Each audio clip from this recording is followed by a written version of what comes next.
Stone, piles, fistula side effects operation లేకుండా శాశ్వత పరిష్కారం. Homeo care international.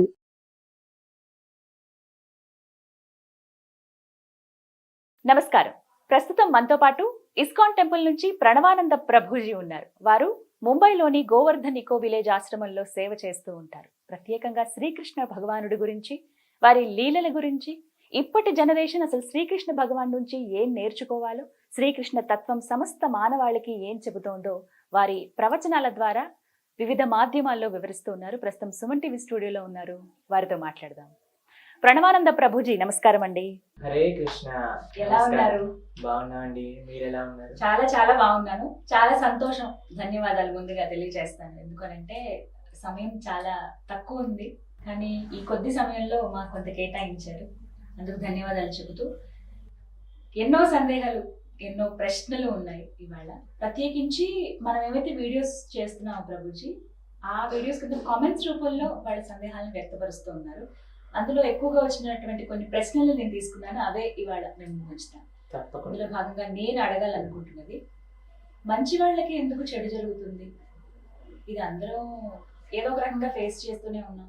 మనం మంచిగా ఉంటే మనకు కూడా మంచే కదా తిరిగి రావాలి. మళ్ళీ చెడు ఎందుకు తిరిగి వస్తుంది? అది తట్టుకునే శక్తి ఆ మంచి వాళ్ళకు ఉంటుందా? వాళ్ళు ఇంకా ఇంకా కృంగిపోతారు కదా. ఎందుకు ఇలా జరుగుతుంది? మరి కృష్ణుడు ఇలాంటి వాళ్ళని ఎందుకు క్షమిస్తాడు? అలా చెడు చేసే వాళ్ళని, మంచి వాళ్ళకు కూడా చెడు చేసే వాళ్ళని కృష్ణుడు నిజంగా ఊరుకుంటాడు? వాళ్ళని ఏం చేస్తాడు? ఇలా ఎన్నో ప్రశ్నలు వచ్చాయి. వీటికి సంబంధించి ఏం చెప్తారు? చాలా సార్లు మమ్మల్ని కూడా ఈ ప్రశ్న అడుగుతూ ఉంటారు. మంచి వాళ్లకు చెడు ఎందుకు ఇస్తున్నాడు దేవుడు అని అడుగుతారు. మీకు ఒక విషయం చెప్తానండి. మీరు ఎప్పుడైనా ఒక ధాన్యపు భాండాగారాన్ని చూసారా? అంటే స్టోరేజ్ స్పేస్ అన్నమాట. దాంట్లో పైనుంచి ధాన్యాన్ని వేస్తూ ఉంటారనమాట, కింద నుంచి తీస్తూ ఉంటారు. ఫస్ట్ వేసింది ఏదైతే ఉందో అదే కింద నుంచి వస్తూ ఉంటుంది అనమాట. మనం ఏదైతే కర్మ చేసామో అది మన అకౌంట్ లోకి వెళ్తూ ఉంది. ఇప్పుడు మనం చేసిన కర్మ కిందికి వచ్చింది. ఇప్పుడు మనం మంచి చేస్తున్నాం, మరి ముందు చేసిన చెడు కర్మ అది కూడా రావాలి కదా మన దగ్గరికి. కాబట్టి ఇప్పుడు నేను మంచి చేస్తున్నందుకు నాకెందుకు చెడు జరుగుతుంది అని అంటే, ఇప్పుడు మంచి చేస్తున్నా ఒప్పుకుంటాం, కానీ ఇంతకు ముందు చేసిన చెడు ఏదైతే ఉందో అది బయటకు వస్తుంది. మీకు ఒక విషయం చెప్తాను. ఈ లోకంలో ఏది మంచి ఏది చెడు అని తెలుసుకోవడమే చాలా పెద్ద విషయం. అవునా? మీకు ఒక చిన్న కథ చెప్తాను, మీకు అర్థమయ్యే విధంగా చెప్తాను. ఒకసారి ఒకళ్ళు ఒక గుర్రాన్ని కొనుక్కున్నారు అనమాట. చాలా డబ్బులు పెట్టి ఒక గుర్రాన్ని కొనుక్కున్నారు. వెంటనే ఇంటి పక్కలో ఉండే వాళ్ళందరూ వచ్చి, అబ్బా అబ్బా అసలు ఎంత మంచి జరిగింది, మీకు ఎంత మంచి జరిగింది, ఇంత గొప్ప ఒక మంచి జాతికి చెందిన గుర్రాన్ని మీరు కొనుక్కోగలిగారు, చాలా అదృష్టవంతులు మీరండి అని చెప్పారు అన్నారు. అయితే ఇంటి ఓనర్ అన్నారు, ఏది మంచి ఏది చెడు ఎవరికి తెలుసు అని అన్నారు. నెక్స్ట్ డే ప్రొద్దున లేచి చూసేసరికి ఆ గుర్రం కట్లు తిప్పుకొని వెళ్ళిపోయింది అనమాట, ఇంట్లోంచి పారిపోయింది. వెంటనే ఇంటి పక్కన వాళ్ళందరూ వచ్చి, అయ్యో ఎంత చెడు జరిగింది, మీ దగ్గర నుంచి గుర్రం వెళ్ళిపోయింది అని అన్నారు. మళ్ళీ ఈయన అన్నారు, ఏది మంచి ఏది చెడు ఎవరికి తెలుస్తుంది అని అన్నారు. ఆ గుర్రం అరణ్యానికి పారిపోయింది కదండి. సాయంత్రం కల్లా ఇంకొక 5 గుర్రాలను తీసుకొని ఇంటికి వచ్చేసింది అన్నమాట. వెంటనే మళ్ళీ ఇంటి పక్కన ఉన్న వాళ్ళందరూ వచ్చి, అరే ఎంత మంచి జరిగింది మీకు అనగానే, ఏది మంచి ఏది చెడు ఎవరికి తెలుసు అని అన్నారు. నెక్స్ట్ డే ప్రొద్దున వీళ్ళ అబ్బాయి గుర్రాన్ని నేర్చుకోవడానికి, హార్స్ రైడింగ్ అంటారు కదండి, దాన్ని చేసుకోవడానికి గుర్రం పైన వెళ్తున్నారు. ఆయన కింద పడి కాలు కొట్టుకున్నారు, ఫ్రాక్చర్ అయిపోయింది. వెంటనే అందరూ వచ్చేసి, అయ్యో ఎంత చెడు జరిగిందండి. అయ్యా ఏది మంచి ఏది చెడు ఎవరికి తెలుసు అని. అంత లోపల మరుసటి రోజు ఏం జరిగింది అంటే, ఈ రాజ్యం పైన దండయాత్రగా పక్కన రాజ్యం వాళ్ళు వచ్చారనమాట. ఆ రాజుగారు ఒక నియమనం చేశారు, ఎవరైతే 18 సంవత్సరాల పైబడిన వయసు ఉన్నారో అందరూ కూడా యుద్ధానికి వెళ్ళాలి అని చెప్పారనమాట. అందరూ ఊర్లో ఉండే పిల్లలందరినీ యుద్ధానికి తీసుకెళ్లిపోయారు. 18 years దాటిన వాళ్ళందరికీ. వీడు మాత్రం వెళ్ళలేదు, ఎందుకంటే ఈయన కాలు ఎగిరిపోయింది. తెలిసిన విషయం ఏంటి అని అంటే, ఎవరైతే వెళ్ళారో వాళ్ళందరూ యుద్ధంలో చనిపోయారు, వీడు తప్ప, ఎందుకంటే వీడు ఇంట్లో ఉంటాడు. ఇప్పుడు చెప్పండి, ఏది మంచి ఏది చెడు ఎలా డిసైడ్ చేస్తా? ఎప్పుడు ఏం జరుగుతుందో. కాబట్టి ఏది చేసినా భగవంతుడు మన కోసం మంచి చేస్తాడు, చెడు చెయ్యరు. భగవంతుడు మనకి చెడు చెయ్యాలి అని ఎన్నడూ అనుకోడండి. మన కర్మ మనకు వస్తుంది, కానీ మనం అది కూడా భగవంతుడి పైన, అయ్యా నువ్వు నాకు ఏం నేర్పించాలనుకుంటున్నావు దీని ద్వారా అని భగవంతుడి పైన నమ్మకంతో ఉన్నాం అనుకోండి, మనకి ఏది జీవితంలో కష్టం అనిపించదు, ఏది చెడు అనిపించదు. అంటే మనం తప్పు చేస్తే, మనం చెడు చేస్తే అది ఖచ్చితంగా మనం తిరిగి అనుభవించాల్సిందే. తప్పకుండా అనుభవించాల్సిందే. Every action has equal and opposite reaction. ఇది మనం చదువుకున్నాం కదా. అంటే మనం ఆ తప్పు చేసినందుకు దేవుడి దగ్గరికి వెళ్ళి ఎవరైనా కానీ క్షమాపణ అడుగుతాం. తప్పు అయిపోయింది, నేను తెలియక చేశాను దేవుడా, ఇది తెలిసి చేసినా తెలియక చేసినా ఇది తప్పైందని ఒప్పుకుంటారు.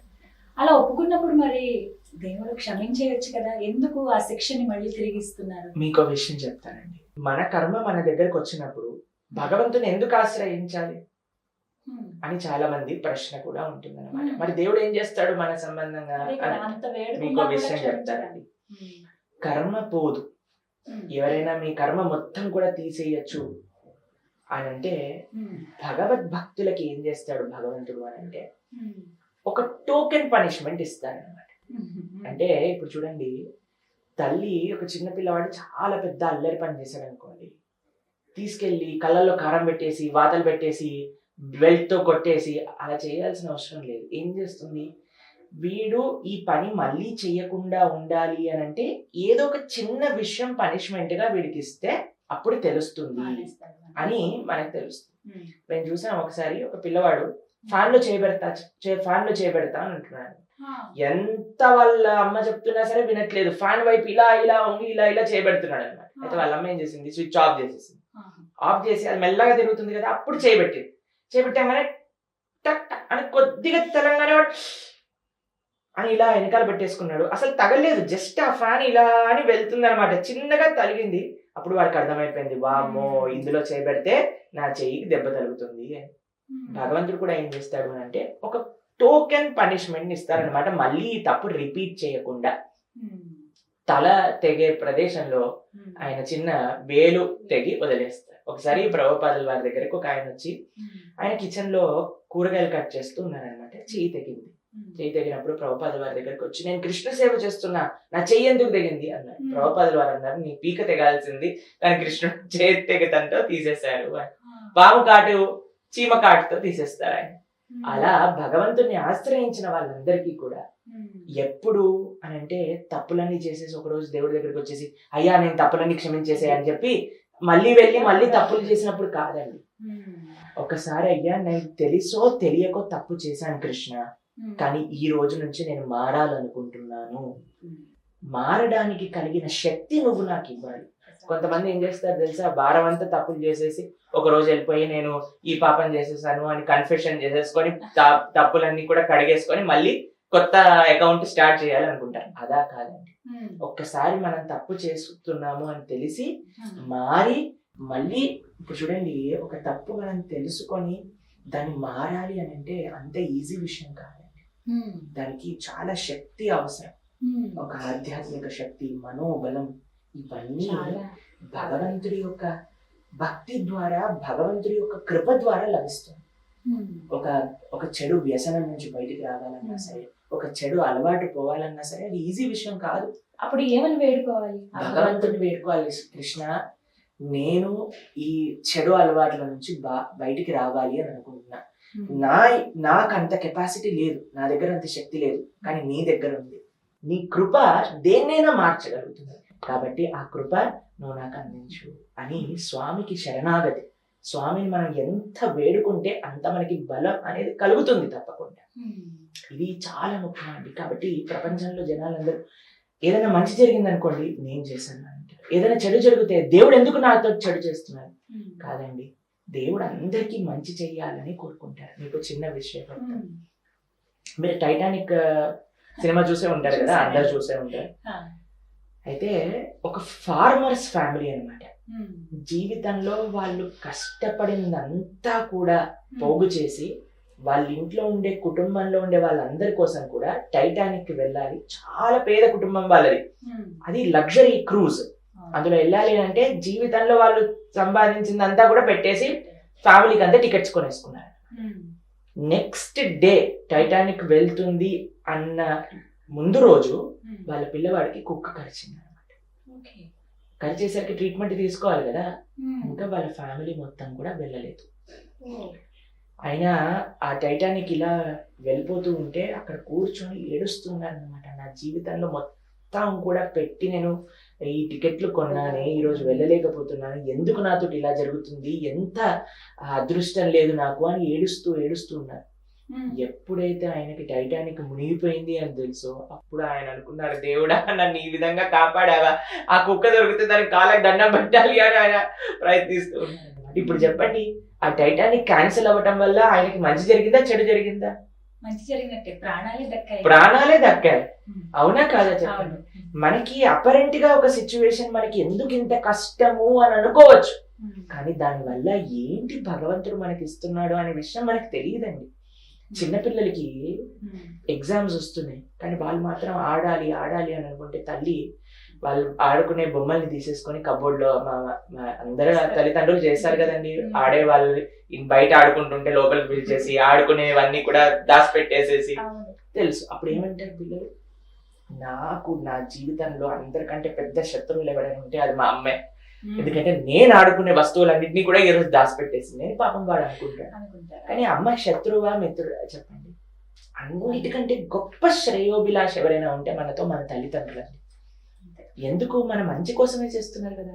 అలానే భగవంతుడు మన జీవితం నుంచి ఏదైనా తీసుకున్నా ఏదైనా ఇచ్చినా అన్నీ కూడా అది భగవంతుడి యొక్క కృప. మనకి మంచి చేయడానికే భగవంతుడు చేస్తాడు, కానీ ఎప్పుడూ చెడు చేయడు. ఎలా అయితే పిల్లలు తెలుసుకోలేరో అలానే మనం కూడా ఎందుకు ఇలా చేశాడు, ఎందుకు అలా చేశాడు అని అనుకుంటాం. కానీ దేని వల్ల ఏం చేస్తున్నాడు అని తెలిస్తే, ఆయన పైన నమ్మకం అనేది ఉంటే, ఒక పిల్లవాడికి తల్లి పైన నమ్మకం, ఒక చిన్న పిల్లవాడు ఉంటాడండి తల్లి ఒళ్ళో, ఎంత నిశ్చింతగా ఉంటాడండి. ఏమన్నా 24 గంటలు ఆలోచిస్తూ ఉంటాడు, ఇప్పుడు నాకేంటి, తిండి పెడుతుందా లేదా, నాకు ఇప్పుడు షాల్ కప్పుతుందా లేదా, నన్ను పడుకొనిస్తుందా లేదా అని ఆలోచిస్తాడండి. ఎంత నిశ్చింతగా, అసలు చిన్న పిల్లల్ని చూస్తే ఎంత బాగుంటుంది. ఎంత పెద్దగా అవుతూ ఉంటే వాడి ముఖం చూస్తేనే కొన్నిసార్లు చాలాసార్లు అనిపిస్తుంది, ఎందుకు ఇంత కంగారులో ఉన్నారు, ఎందుకు ఇంత టెన్షన్ లో. చిన్న పిల్లలు ఎప్పుడైనా టెన్షన్ లో చూసారండి?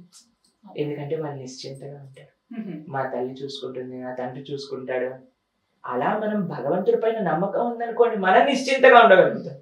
ఇప్పుడు అందరికి స్ట్రెస్, యాంగ్జైటీ, డిప్రెషన్ ఇవన్నీ ఎందుకు పెరుగుతున్నాయంటే స్వామిని వదిలేసాం, నేను నా జీవితాన్ని సరి చేసుకుంటా అని మనం అనుకుంటున్నాం. అంతా మనదే, నా చేతిలోనే ఉంది. భగవంతుడి పైన నమ్మకం మనకుంటే ఆ స్వామి ఎప్పుడు ఎవ్వరికి అన్యాయం చేయరు, గుర్తుపెట్టుకోండి. భగవంతుడు చేసేది ఎప్పుడు మంచిది. మనకి మనం చూస్తాము, మీరు చీర ఎప్పుడైనా కింద నుంచి చూసారనుకోండి, మొత్తం తాళ్ళు ఇలా ఏలాడుతూ ఉంటాయి అన్నమాట.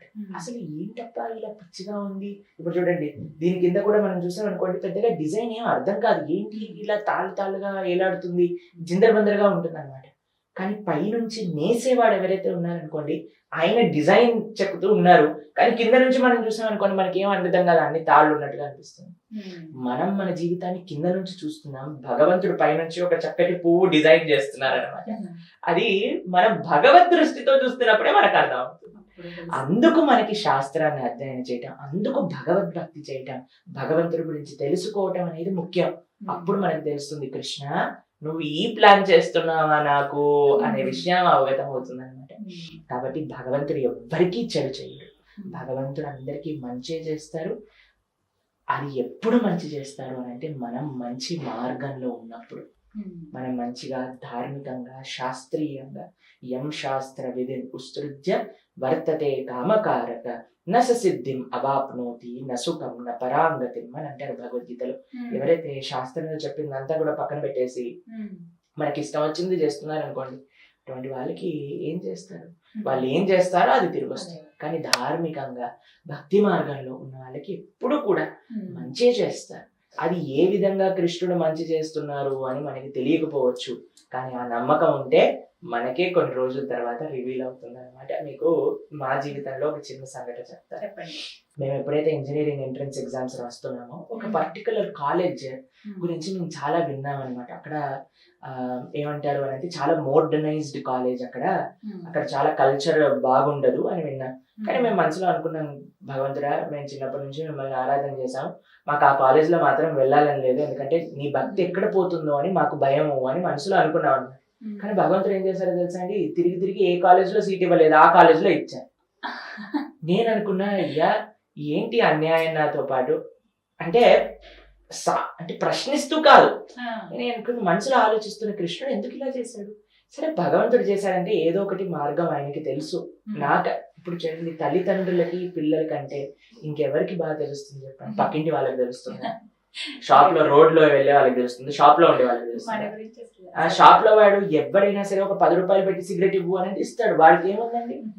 కానీ అమ్మ దగ్గరికి వెళ్ళి అడిగితే ఏం చేస్తుందండి, ఇస్తుందా, ఎందుకంటే తల్లికి తెలుసు పిల్లవాడిని ఎలా చూసుకోవాలి. భగవంతుడా నువ్వు నాకు ఇది చేసావు అని అంటే ఏదో ఒకటి చూపించాలనుకుంటున్నావు, వెయిట్ చేస్తాను, చూస్తాను నువ్వు నాకు ఏ విధంగా కృప చూపించాలనుకుంటున్నావు. ఎప్పుడైతే మేము ఆ కాలేజ్కి వెళ్ళామో భక్తులతో పరిచయం అయ్యి ఎంత చక్కగా భగవద్గీత నేర్చుకొని మా గురువు గారితో పరిచయం ఏర్పడి మేము ఇలా ఆశ్రమంలోకి వెళ్ళడానికి కారణం అక్కడ ఉన్నందు, లేకపోతే ఉండేది కాదు. కొద్దిసేపు ఓపికతో ఉండాలి మనం, అంతే. భగవంతుడు ఏం చేస్తున్నాడు మన జీవితంలో తెలుసుకోవడానికి ఆ ఓపిక, ఆ నమ్మకం, ఆ ప్రేమ, ఆ భక్తి ఉంటే జీవితంలో ఏది కూడా మనకి చెడు అని అనిపించదు. దీనికోసం భగవంతుడి పైన నమ్మకం అనేది చాలా ముఖ్యం, గుర్తుపెట్టుకోండి. 2 విషయాలు ఈ ఆన్సర్ కి సమాధానం. ఒకటి, మనం చేసుకున్నదే మన దగ్గరకు వస్తుంది, గుర్తుపెట్టుకోండి. ఇంకా ఏది కూడా భగవంతుడు మనకి ఏమి ఇవ్వడు, మనం చేసుకున్నది మనకు వస్తుంది. కానీ భగవంతుడు అందరికీ కూడా మంచి చెయ్యాలి అని మాత్రమే చూస్తాడు. ఎంత ప్రయత్నిస్తున్నారండి భగవంతుడు ఆయన వైపు నుంచి చూస్తే. ఎంత శాస్త్రాన్ని ఇచ్చారు, ఎన్నిసార్లు అవతారం తీసుకున్నారు, ఎంతమంది గురువులను ఇస్తున్నారు, ఎంత చక్కగా భగవంతుడి గురించి చెప్పుకునే ఒక మార్గాన్ని. ఇప్పుడు చూడు సుమన్ టీవీ వాళ్ళు కూడా ఎంత చక్కగా గీతాంజలి గారు, సుమన్ గారు వీళ్ళందరూ ప్రయత్నం చేస్తున్నది ఏంటి అని అంటే శాస్త్రంలో చెప్పింది భగవంతుడు మనందరికీ చెప్పాలి అనుకుంటున్నది చెప్పిస్తున్నారు అనమాట. శాస్త్ర ప్రామాణికంగా మనం చేస్తున్నది ఏంటి అని అంటే ఆచార్యులు ఇచ్చింది ఒక పోస్ట్ మ్యాన్ గా మీ దగ్గర డెలివరీ చేస్తున్నాం అనమాట. కాబట్టి ఇవన్నీ ఎందుకు భగవంతుడు చేస్తున్నారు? ఈ వీడియో మీ దగ్గరకు వచ్చింది అనుకోండి, దీని అర్థం ఏంటో తెలుసా, కృష్ణుడు మీతో మాట్లాడాలి అని అనుకుంటున్నారు. కృష్ణుడు మీకు ఆయన ఏం చెప్పాలనుకుంటున్నారో ఒకళ్ళని ఇన్స్ట్రుమెంట్ గా చెప్పిస్తున్నారు అంతే. కాబట్టి మనం వీటన్నిటిని విని మన జీవితాన్ని మార్చుకొని ఒక ధార్మికంగా వెళ్ళగలిగితే అప్పుడు మన జీవితంలో ఆనందం తప్ప దుఃఖం అనేది. ప్రభుజీ, కొంతమందిని మనం చూస్తాం కదా, గతంలో ఏమైనా చెడు చేసి తర్వాత మంచిగా మారుతారు, తెలుసుకుంటారు ఇది మనం తప్పు చేస్తున్నాం, ఇది కరెక్ట్ కాదని చెప్పి మంచి మార్గంలో వెళ్తారు.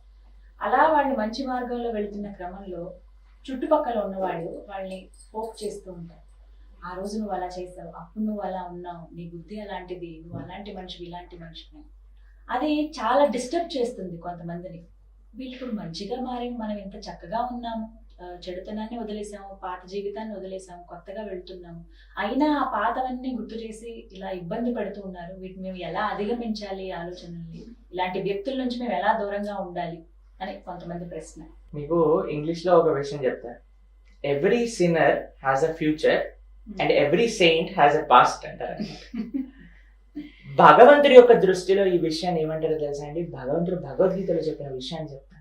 అపిచేత్సు దురాచారో భజతే మామనన్యభాక్ సాధురేవ సమంతవ్య.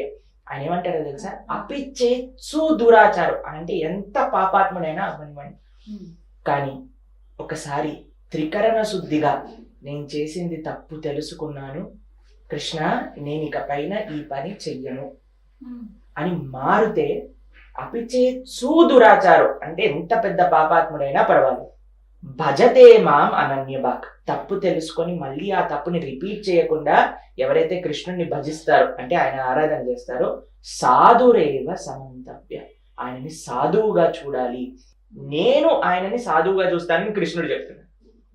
కృష్ణుడే ఆయనని మంచివాడుగా చూస్తే మనం మాత్రం నువ్వు ఆ రోజు ఇలా చేసావు, నువ్వు ఆ రోజు ఇలా మాట్లాడావు, నీకుండే అలవాట్లు నాకు తెలియదా, నువ్వు అప్పుడు ఏం చేసావు అని అంటే భగవంతుడి యొక్క భక్తుల పట్ల అపరాధం చేసిన వాళ్ళం.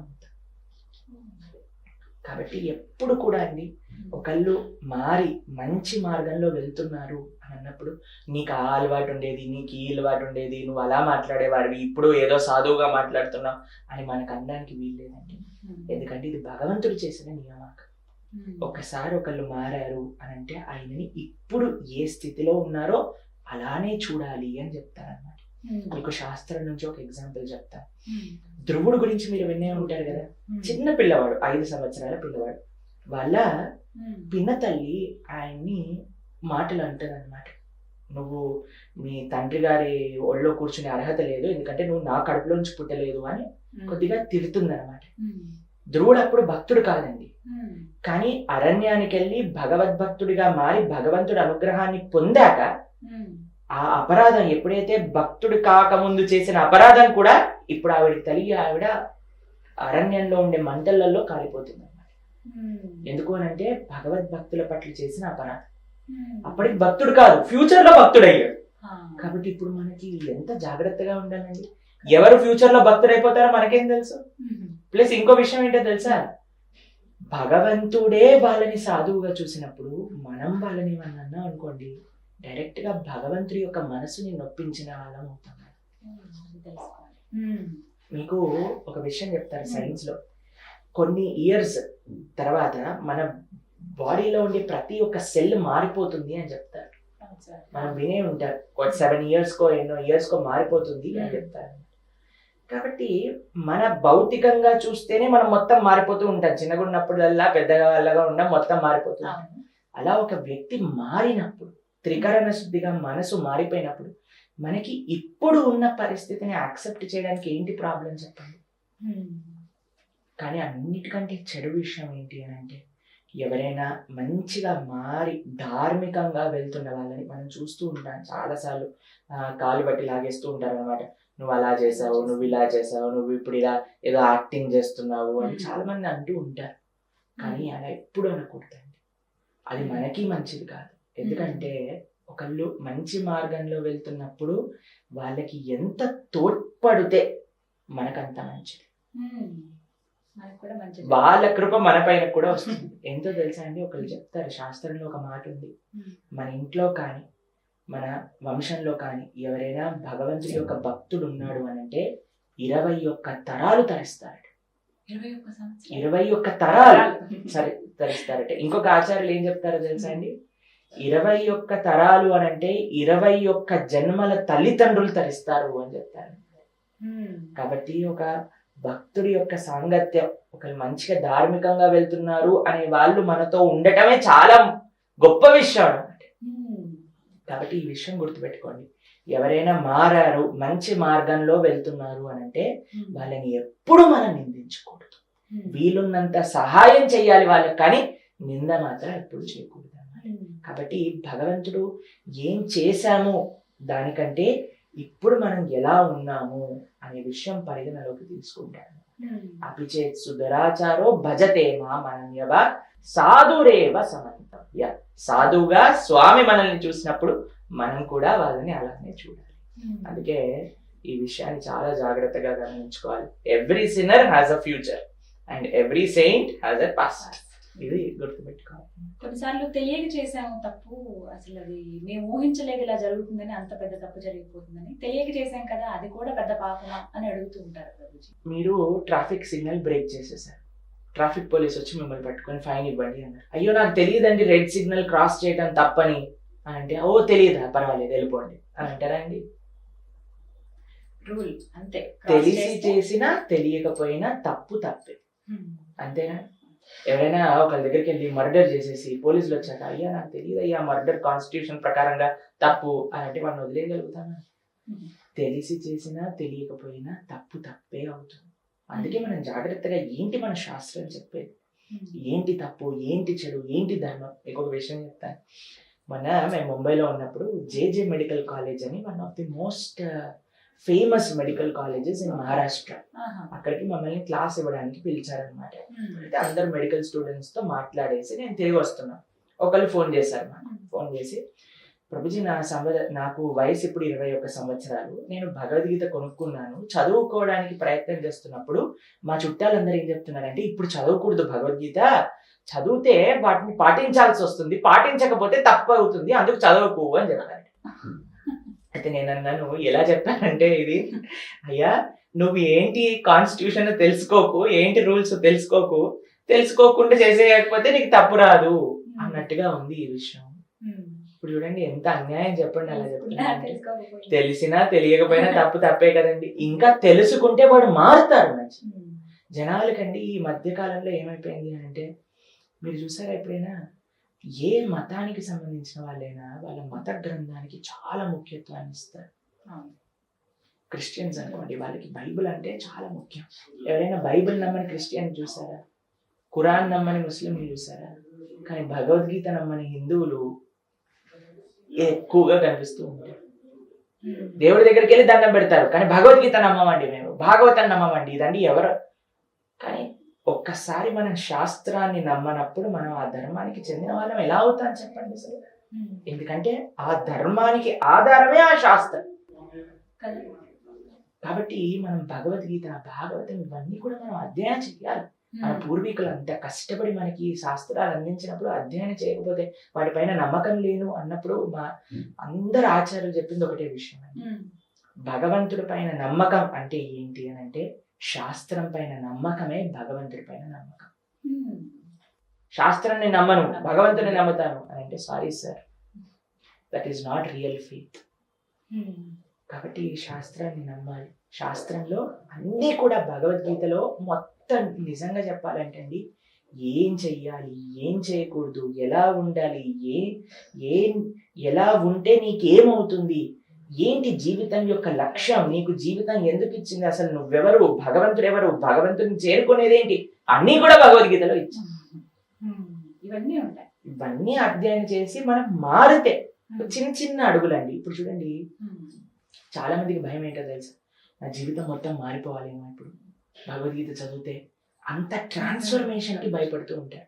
కానీ నేను చెప్పే విషయం ఏంటి అని అంటే, అన్ని విషయాలు తెలుసుకోండి, చిన్న చిన్న అడుగులు వేయండి, ధర్మం వైపు నడువులు వేస్తూ ఉండండి. ఆ భగవంతుడి యొక్క కృప తప్పకుండా లభిస్తుంది. ఒక రోజు మంచిగా ధార్మికంగా మనం జీవనం చేసే శక్తి భగవంతుడు ఇస్తాడు. దానికి భయపడాల్సిన అవసరం లేదు. ఓపికతో ఉండాలి, ఓపిక ఉండాలి, ఆ నమ్మకం ఉండాలి, ఆ శ్రద్ధ శాస్త్రం పట్ల మనకు ఉండాలి. చక్కగా వివరించారు ప్రభుజీ. నమస్తే. హరే కృష్ణ.